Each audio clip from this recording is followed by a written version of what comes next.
warahmatullahi wabarakatuh. Perkenalna jenengku Reza Dida Saputra kelas Boluka absen 31. Kene aku kate bahas tentang layang dawu. Segurunge bahas tentang layang dawu, apa sih layang iku? Layang yaiku salah sijine alat utawa piranti kanggo ngungkapake kekarepan ati kanthi cara ditulis. Nalika arep nulis layang, ana bab-bab sing wiganti dikatekne. Iku pertama, penulisan jeneng kang dituju kudu genep. Yen perlu katulis lengkap pangkat utawa ketulunggane. Loro, penulisane alamat utawa papan sing arep layang dawu iki ana 9 struktur, yaiku pertama tata basa utawa alamat tujuan surat.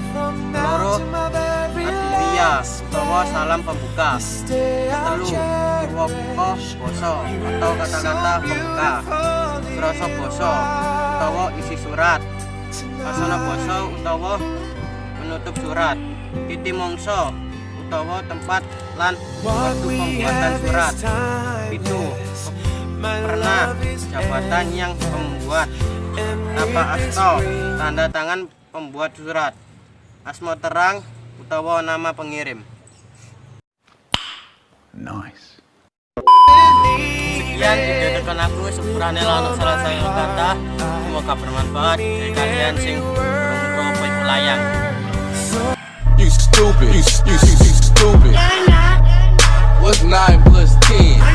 You stupid. You stupid. Saya lagi di rumah deh guys.